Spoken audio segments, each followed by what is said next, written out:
Hi, Ben here from Bounce Financial. This month we're talking about schools, and in particular private schools, saving for private schools, investing for private school.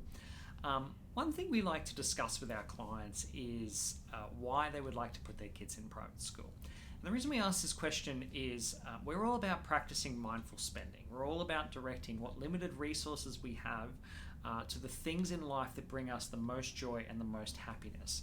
Now, when it comes to kids, it can be a little bit challenging to come up with that because we all want what's best for our kids, right? And so identifying whether paying for private school or not paying for private school can feel like a very selfish decision. But it's something that we need to consider because private schools are very expensive. And if you do choose to go down the private school path, it means you will need to potentially forego a lot of other things in your life. And by foregoing things, not only in your life, your children will be foregoing things.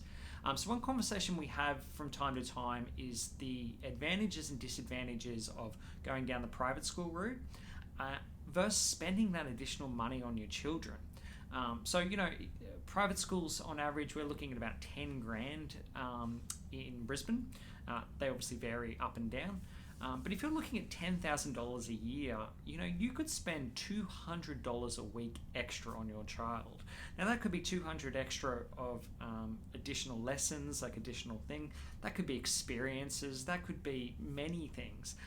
In addition, it could be $200 to make your life easier as a family.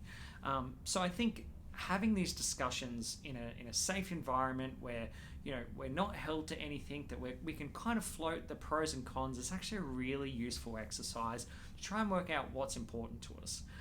Once we've identified, okay, yes, private school is important, but also perhaps here are some other things that we'd like to spend our money on that's important. It's about working out which combination of those we can do and which potential ones we might need to cut. So it's just a bit of a thought for today. Don't be afraid to have this discussion about private school to work out whether it works for you. The average sort of fee being $10,000 means that you're looking at potentially $60,000 plus to send a child through private school. Adding on 1, 2, 3 children, we're talking very big sums of money. So if you have any questions, please feel free to reach out. If you have had this discussion and come up with a unique way that you've decided to spend money on your children rather than going to private school, I'd love to hear from you. Always looking to hear about different families and the different things that they do. But obviously, if you have any questions, please feel free to reach out, and have a great day, everyone.